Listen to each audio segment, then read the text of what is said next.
Hello, darling beloveds. This is Stephanie Parasha, Divine Light, getting a message out to you during this very, very, very difficult time. I know it's the eclipse and the new moon in Pisces, and everybody's talking about it. And for sure, this is a real tough one, and I'm feeling it with you. So, definitely going through some really, really, really tough stuff myself, and it's taken me a little while to get in the right space to actually record this message, but I'm managing to get through, and so that's why I'm wanting to share some of the ways in which I've got through some of the things that I'm working on, and so that that's confirmation for you all that what you're going through, you're not going through it alone, and that for myself as well, to know that I'm not going through this alone, because I know that divine lovers and twin flames are probably going through it even harder than others, because we are leading the way and we are clearing massive amounts of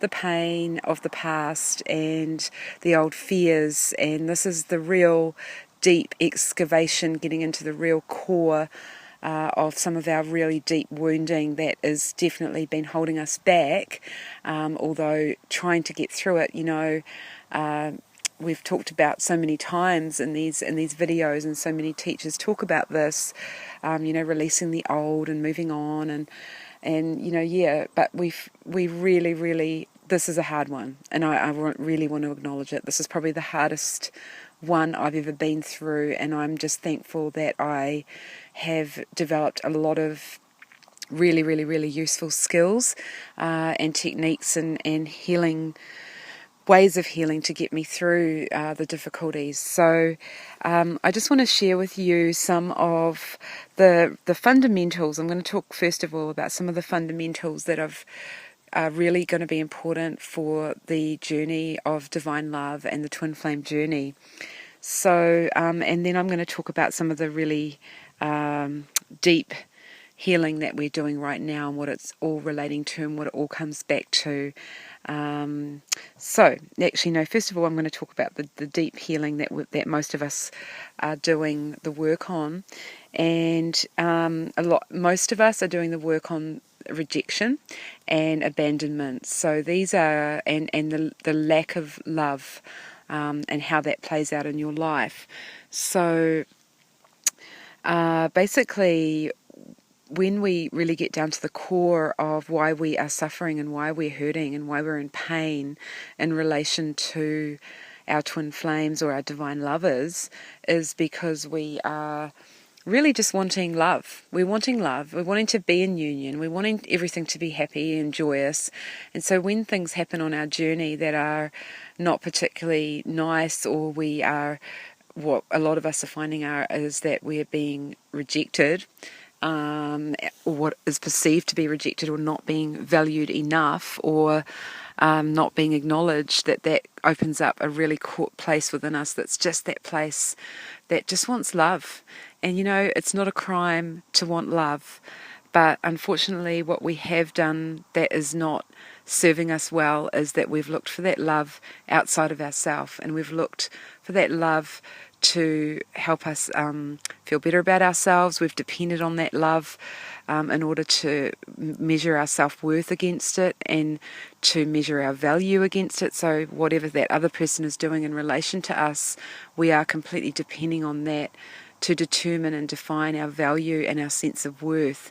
And this is where we are going very, very wrong, and where we're leading ourselves into a really bad pit of despair, because we need to go within to find that love first, because as we are continually looking for it outside to meet our needs, we are just not going to find that until we really start with ourselves. And that deep place we need to meet ourselves at, which is that place that's just desperate and despairing and longing for love. We need to meet ourselves there, in that deep place, in the centre of our being, in the centre of our heart, and find that part of ourselves that will come to our own rescue, that will come to be our own saviour, that will pick us up off the ground in our darkest, deepest pain and our deepest moment of despair, when we just don't think we can go any further, and where we feel like nobody's helping us and we're all alone and we're just so sad and we just can't do it anymore, and what is this anyway, and how come this always happens to me, and at that really bad place, we need to be there for ourselves. We need to find that part of our own inner being, our own inner strength. And that can come through as however you would like it to be. You can use your imagination. I know that I've used lots of different techniques to find that part of myself. I have an inner warrior woman who comes in and says, "Come on, get up off the floor, girl. We've got stuff to do." And she's really amazing, and she really helps me out. She's my inner warrior woman.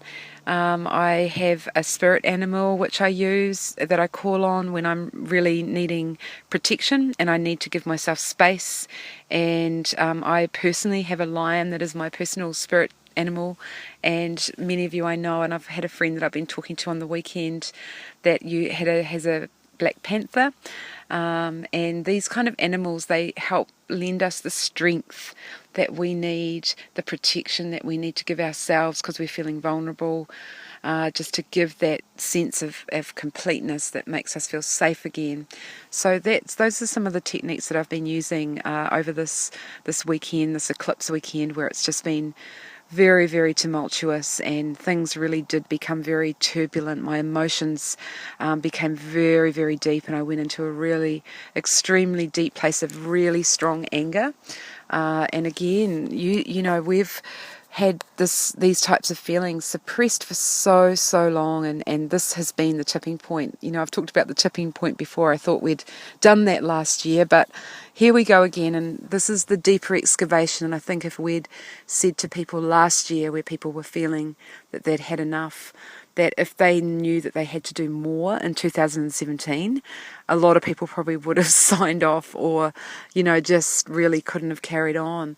I know that I was probably one of those people as well, because I also dealt with a lot last year, a lot of healing and a lot of clearing. So over this weekend, what I found was when we can get through that deepest part of our pain, and we can be there for ourselves, and we can heal ourselves, and we can clear that pain and be there to support our own being, and not go into those old patterns where we're seeking and finding, or we're projecting onto others, or we're blaming others for our pain, or we're acting in ways of the ego. Then if we can turn that around and act differently with grace, nobility, hold our heads high, and just honour ourselves, even if it just means being silent and withdrawing for a little while and just keeping our own sense of inner peace. If we can do that for ourselves, we take ourselves to the next level.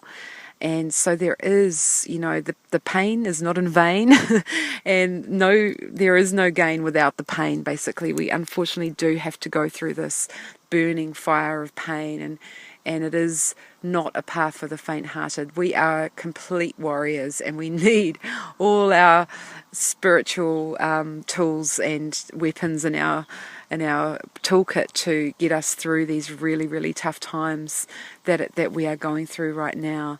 So the pain is not in vain, because we will come through, and there will be a beautiful, once we have surrendered and we've realised that it is in the pain and in that suffering and in that really dark place where we feel like it's just yucky and horrible, and I refer to it as the compost. It's the place that's smelly and yucky and dirty and dark, and we're almost ashamed of it. But it's where the growth happens. It's where we experience our growth, and where we can rebirth ourselves and start again new and fresh from that deep undergrowth. From all that material, that waste matter, grows new life, and it recycles itself, and it starts all over again.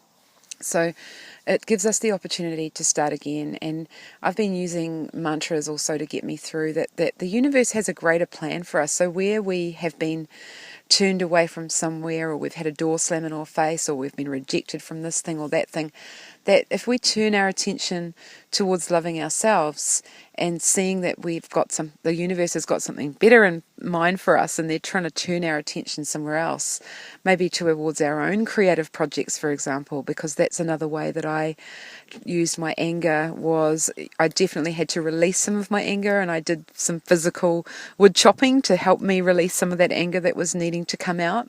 And then I transformed some of that anger and used it to put into my solar plexus, which is my power center, where a lot of people feel their anger because they've often been shut down of being able to express their sense of power, and we've had misuse of power. So if we can transform that anger within our solar plexus center into our own sense of free will and our own creative power, we can really use this energy to create. And so if we put that energy into creation and maybe working action, doing some work, some physical work or exercise that's going to help you move yourself forward. So it's about that moving forward and using that anger to create from, to take action from.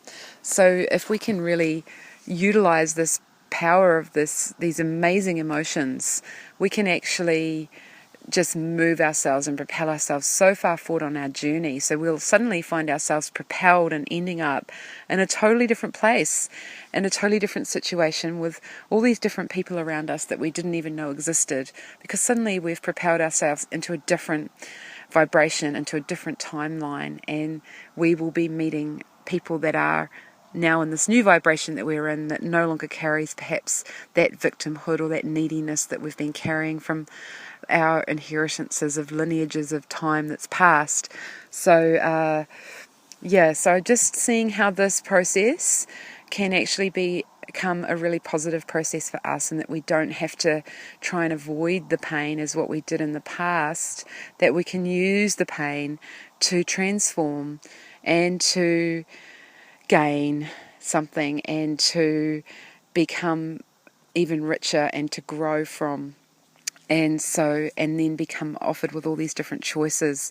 So in my situation, I saw that in action very quickly. So I was being told that where I was putting my time and energy and effort was into something that was not really worthy of my time and energy and effort, and I was expecting things, and so there was some behaviours that I was doing that were not serving myself or the other person that I was involved in. And as soon as I withdrew my energy, and just created stillness in myself and put it back into myself and turned in another direction and looked away from where, that place where I was putting my energy before, there was something new standing right there that I was like, wow, I didn't even know that was possible, that I could meet someone like that. And it was so instant, it literally was. So yeah, I just want you to all know that, this is hard, like really the hardest time, I would say, in with all the energies that we've had over the last few years since 2012 that have been trying to work with us to help us release this pain of the past. This was one of the deepest and the hardest, and I'm just thankful that I have support, that I have my own sense of support and my own inner strength, and that I hope you all have that too. And I think we are only given as much as we can handle, but we need to have it as deep as that so that we will transform. We will use it as a transformative death of the old. So as much as I'm not a narcissist, I'm not trying to encourage anyone to be in their pain. That's not what it's about, but it's recognizing that the human form and what we are transmuting within this human realm, there is a degree of pain, and most of it is emotional. And in fact, that's where it starts energetically. So, we're just working on that right now. So just a few key themes just to keep people, reminded of what this journey is about, to help just staying focused for the next installment. I will say that the fundamentals that have helped me to stay on track with the twin flame journey is, number one, self-love always. Number two, staying present, just being in the now moment and trying not to go back into the past and replaying old stories and things that have happened, especially if they've hurt you, because that puts you back into that same energy of pain and suffering and anguish and being annoyed with something, and that's not the energy we want to be in either. And again, the future. So, I'm not going to get into this too much because I know that we visualize what we want, and that is a bit of going into the future, but what I'm talking about is worrying too much about the future, or just not being present in general and thinking, what am I going to do, next week, or how's this going to turn out? Just being in the present moment. Number 3, no expectations.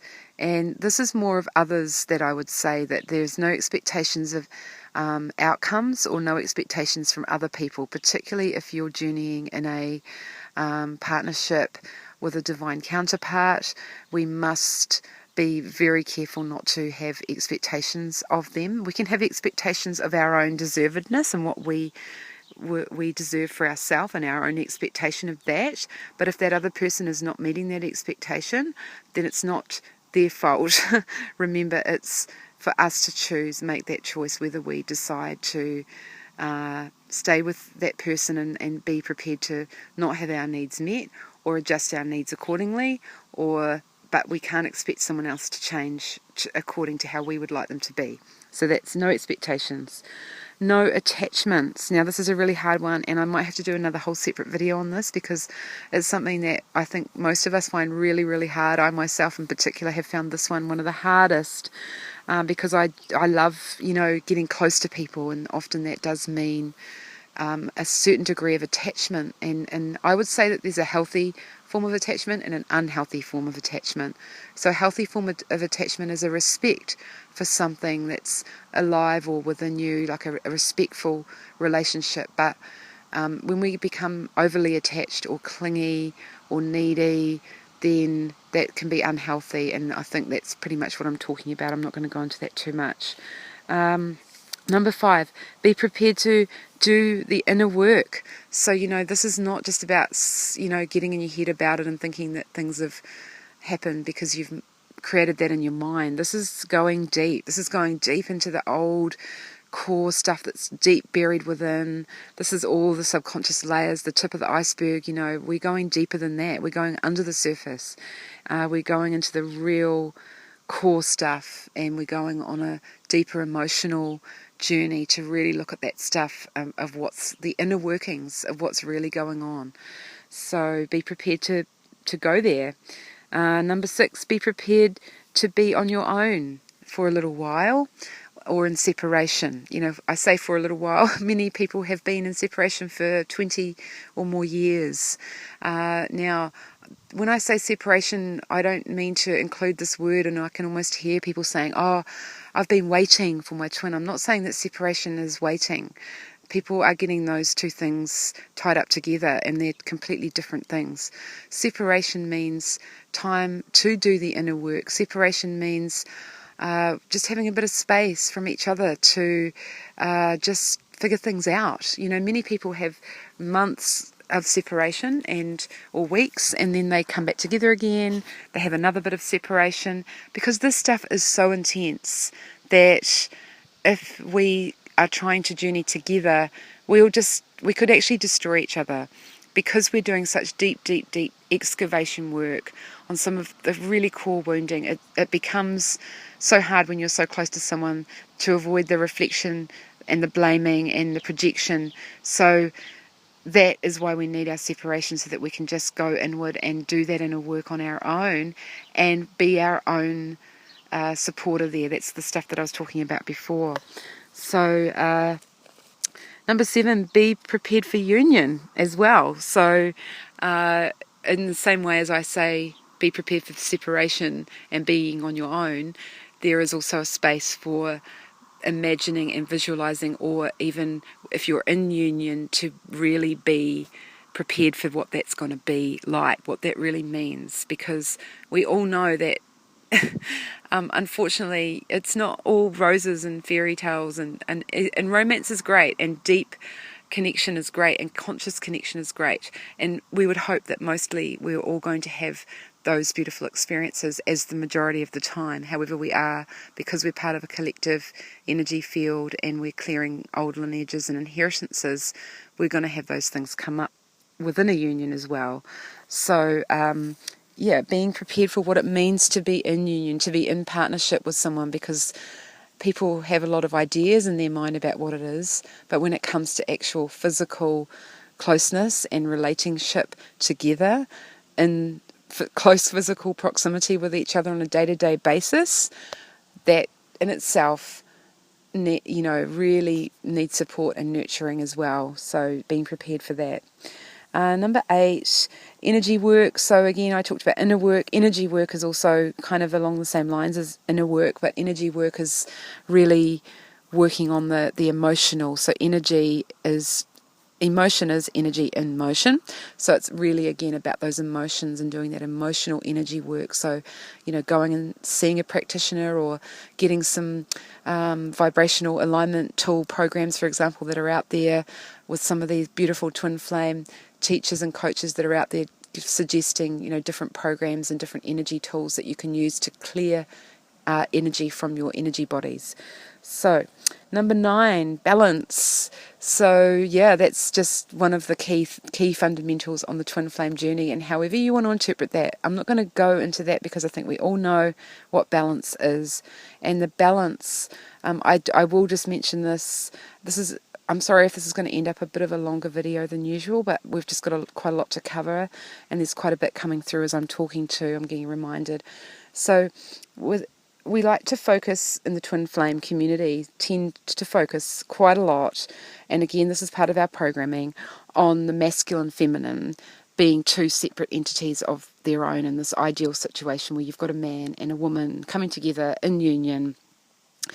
However, what we are needing to focus on a lot more is that divine union and the divine marriage within the self. So that masculine and feminine, when we're talking about those different energies, and when a lot of readers or energy update people that put out messages talk about the masculine and the feminine, if you're a female, you don't need to get hung up on just listening to the feminine or thinking that the feminine is just about you. You will also be carrying some of those masculine energies within inside of yourself. In fact, ideally we've got a balance of both. However, we are carrying different ratios within different bodies depending on what body you're in. So what I'm talking about is that balance within of the inner masculine and the inner feminine. So this is quite a key aspect to the journey. Just remembering not to forget about that. Number 10, earthing, grounding, and nature.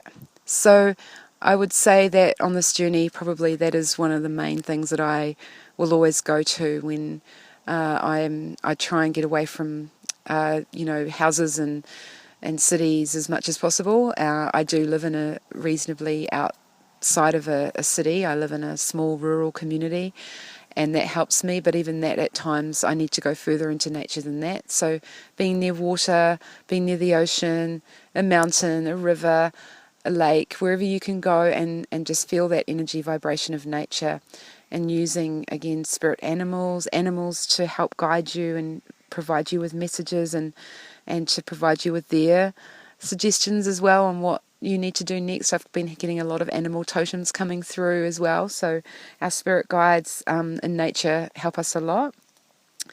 Number 11, intuition, trusting yourself and your own inner guidance and your own inner truth.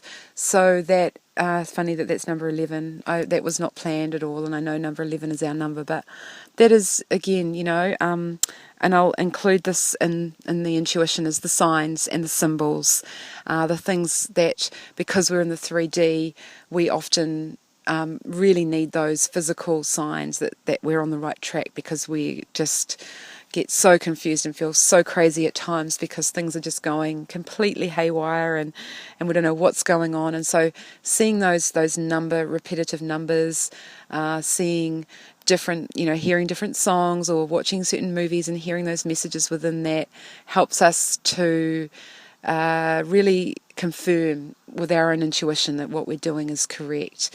And when we hear really people, that's why I myself talk on the internet, because I know I have felt crazy at times and I've needed the support. To hear the voices of certain other teachers that help me on my journey just really soothes me and confirms to me that I am on the right track and I can trust myself, because they're confirming everything that I know already. And I know as I talk to you, I do the same for you, because you know all of this already, but just to hear someone else repeat it to you, just gives great confirmation. So number 12, surrender to love. So love is the energy of the universe that we are cultivating within us, and so the more that we can be in that vibration of love and be in love is going to serve us so, so well. So, just once we've, done some of that inner excavation work, and I know it's really hard to be in the love when we are going through pain. However, once you can see that through that journey, you will break open so many barriers or wounds or blockages that you've had that have kept you away from love, that you will find your heart opening and more love. Just being in that love or vibration is, basically it. So that's what we're working on. That's what we're coming to. And to know that, I will just add one more, and it's odd that this is number 13. However, we won't go and worry about that too much. That you deserve love. So you all deserve love, and I myself deserve love, and I want you to know that in your being, and even repeat that every day, that you deserve love, and you will have love, and this is your divine right, and you will have love. So just know that. I'm going to leave it with you because I don't want this to be a long video so that it distracts people away from the core messages. I just want you to know that I'm really with you as you journey through these really tough times. Reach out for help, get the support you need, just do whatever you can to know that this pain is part of your process of transformation and going to the next level. We're doing it together. Hold each other's hands through this. I'm sending out lots of beautiful love and divine light from Aotearoa, New Zealand. Okay, talk soon. Bye for now.